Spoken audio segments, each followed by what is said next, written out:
अच्छा जी, आज हमने पढ़ना है सम इफ्स। मल्टीपल क्राइटेरियाज को देख के हमने सम करवाना है। लास्ट लेक्चर में हम लोगों ने पढ़ा था सम इफ, जिसमें सिंगल क्राइटेरिया के थ्रू हमने अपनी मर्जी की चीजों को जमा करवाया था। आज की असाइनमेंट में अगर आप देखें तो ये हमारे पास कुछ डाटा परचेज के हवाले से लिखा हुआ है, परचेज प्रोडक्ट्स के हवाले से।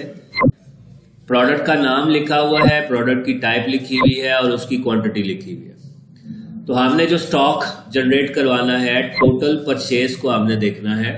और टोटल परचेज को अगर हम यहाँ पे देखें, एक प्रोडक्ट का नाम, फिर उसकी टाइप और उसकी क्वांटिटी। बार बार इसकी परचेजिंग हो सकती है। ये नीचे हमारे पास इसी सेम प्रोडक्ट की फिर परचेजिंग है, उसकी टाइप के साथ और उसकी क्वांटिटी के साथ।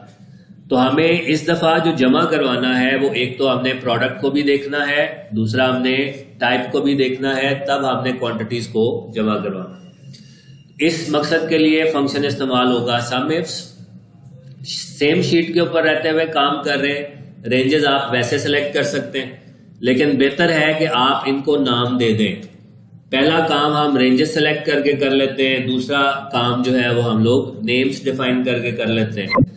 तो सम इफ जो हमने लगाना है, सम इफ्स लिखना है आपने। एक्सेल के न्यू वर्जन्स में ये फंक्शन है 2019 और 2021 में। इससे प्रीवियस वर्जन्स के अंदर ये वाला फंक्शन काम नहीं करेगा। ब्रैकेट स्टार्ट कर दे। सबसे पहले वो आपसे डिमांड कर रहा है सम रेंज, वो कॉलम जिसको जमा करना है, आप उस कॉलम की सिलेक्शन लेना। एरिया ज्यादा सिलेक्ट करना है आपने, ठीक है। अब हमने उस कॉलम को सिलेक्ट कर लिया जिसको हमने जमा करवाना है। सिलेक्शन करवाने के बाद हम यहां पे कॉमा लगा देंगे। कॉमा लगाने के बाद अब वो डिमांड कर रहा है क्राइटेरिया,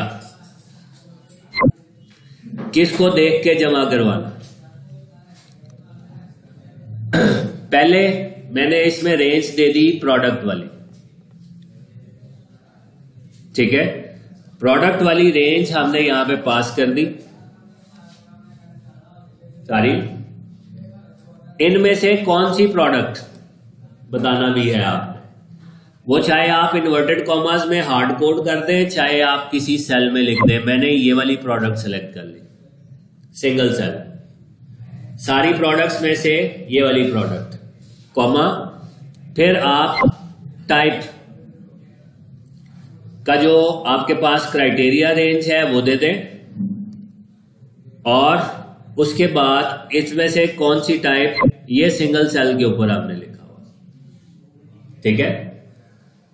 अब हमने सबसे पहले जो रेंज पास की, वो रेंज हमने पास की क्वांटिटीज, जिसको हमने जमा करवाना था। दूसरे नंबर पे जो रेंज हमने दी वो हमारा क्राइटेरिया रेंज 1 है, जिसके अंदर सारी प्रोडक्ट्स के नाम लिखे हुए हैं। और फिर हमने क्राइटेरिया दे दिया कि इन सारी प्रोडक्ट्स में से कौन सी प्रोडक्ट। फिर हमने क्राइटेरिया रेंज 2 दे दी, और हमने इसके बाद कॉमा लगा के सेकंड क्राइटेरिया भी दे दिया। सम इफ्स में आप जितनी मर्जी क्राइटेरिया रेंजेस दे दें, जितने मर्जी क्राइटेरियाज दे दें। ब्रैकेट क्लोज कर लें, एंटर का बटन प्रेस करें। अब आपको इन दो चीजों को देख के वो क्वांटिटीज को टोटल कर देगा, ठीक है। यही काम हम यहां पे सेल के साथ कर सकते हैं। टोटल सोल्ड क्वांटिटी निकाल लें। इसी फंक्शन के थ्रू प्रोडक्ट को भी देखना है, टाइप को भी देखना है, और क्वांटिटीज को जमा करवाना है। तो इनको ऐड करवाने के लिए फिर वही बात, सम इफ्स लगेगा। सेकंड मेथड देख लेते हैं, नेम्स डिफाइन करने वाला। नेम्स डिफाइन कर लें। प्रोडक्ट्स की रेंज को पहले सेलेक्ट कर लें। आप जितना एरिया को नाम देना चाहते हैं, इसको नाम दे दें। इसको मैंने नाम दे दिया सेल प्रोडक्ट, SP एक नाम दे दिया। इसके बाद हमने टाइप का कॉलम यूज करना है। जो टाइप का कॉलम है उसको हमने सेल टाइप नाम दे दिया। और फिर हमने क्वांटिटीज का कॉलम यूज करना है, तो हमने यहाँ पे क्वांटिटीज वाले कॉलम को भी SQ सेल क्वांटिटी एक नाम दे दिया, नेम्स डिफाइन कर दिया। सम इफ्स यहां पे लगेगा टोटल सोल्ड में, इक्वल कर लें। और यहां पे अपना फंक्शन जो है वो आप अप्लाई कर लें। सबसे पहले क्वांटिटी, सेल की क्वांटिटी वाले कॉलम को जो नाम हमने दिया था वो हमने लिख दिया। क्राइटेरिया रेंज चाहे पहले प्रोडक्ट वाली दे दें चाहे पहले टाइप वाली दे दें, ठीक है, वो आपकी मर्जी है। तो SP नाम दिया था सेल प्रोडक्ट को, इसमें से कौन सी प्रोडक्ट, ये वाली,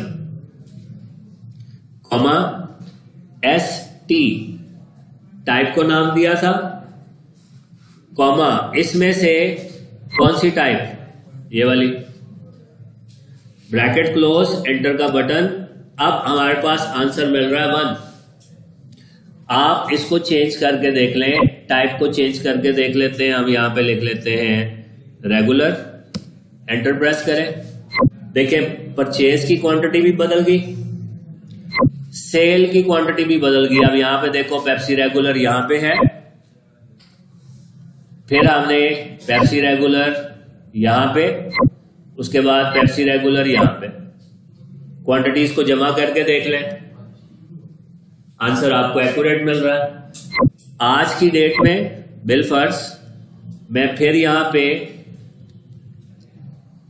पेप्सी और यहां पे रेगुलर लिखता हूं और 15 की क्वांटिटी पास करता हूं, तो आपने टोटल सोल्ड को देखना है। टोटल सोल्ड हमारे पास ऑटोमेटिकली क्या हो गई, 25। परचेज कितनी की थी हमने, सेल कितनी कर दी, अवेलेबल कितनी होनी चाहिए, इक्वल टोटल परचेज में से टोटल सोल्ड माइनस कर दो, अवेलेबल क्वांटिटी या स्टॉक आ जाएगा, ठीक है।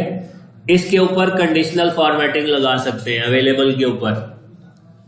अगर क्वांटिटी 10 से कम हो जाए अवेलेबल वाली तो कलर रेड कर दें ताकि हमें पता लग जाए यार इसको परचेज दोबारा से करना है हमने, ठीक है। इस तरीके से आप इन्वेंट्री मैनेज कर सकते हैं मल्टीपल क्राइटेरियाज के थ्रू, सम इफ फंक्शन के थ्रू। एक कॉलम टोटल परचेज्ड, जिसमें हम जैसे जैसे परचेज की एंट्रीज करते जाएंगे हमारे पास वो परचेजिंग होती जाएगी, ऐड। और अगर हम यहाँ पे ऐड करते जाएंगे सेल का डाटा, तो हमारे पास वो जो सेल का डाटा ऐड होगा ऑटोमेटिकली वो भी इसमें ऐड होता जाएगा।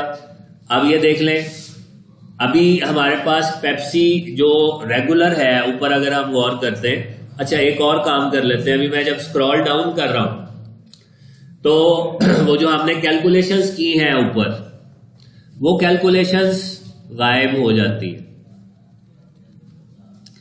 आप यहां पे एक काम कर लें, रो नंबर मैंने 3 सेलेक्ट की, रो नंबर 3 सेलेक्ट करने के बाद व्यू में से मैंने अप्लाई कर दिया कौन सी ऑप्शन को, फ्रीज पैन्स को। क्या काम होगा, रो नंबर 3 से ऊपर वाली जो 2 रोज हैं वो अपनी जगह पे फ्रीज हो गई। आप जरा गौर कीजिएगा, जितना मर्जी स्क्रॉल डाउन कर लें आंसर्स आपके सामने रहेंगे, ठीक है। तो आप जरा गौर करें, आज की डेट में मैंने यहां पे प्रोडक्ट का नाम लिखा, टाइप लिखी, पहले देखें कितनी अवेलेबल है, कितनी परचेज की हुई थी 240, यहां पे मैंने इसकी 100 की परचेजिंग और डाल दी। कितनी होगी परचेजिंग, 340। अब यहां पे सेल वाली साइट के ऊपर आप डाटा जो है वो सेल के हवाले से ऐड करते जाओ, तो आपकी सेल की क्वांटिटीज अपडेट हो रही है और साथ साथ में आपकी अवेलेबल क्वांटिटी अपडेट हो रही है। तो इन्वेंट्री आप लोग मेंटेन कर सकते हैं, चाहे बैंकिंग सिस्टम, चाहे मेडिकल स्टोर्स, चाहे डिपार्टमेंटल स्टोर्स, उनकी इन्वेंट्री इस तरह से मैनेज की जा सकती है।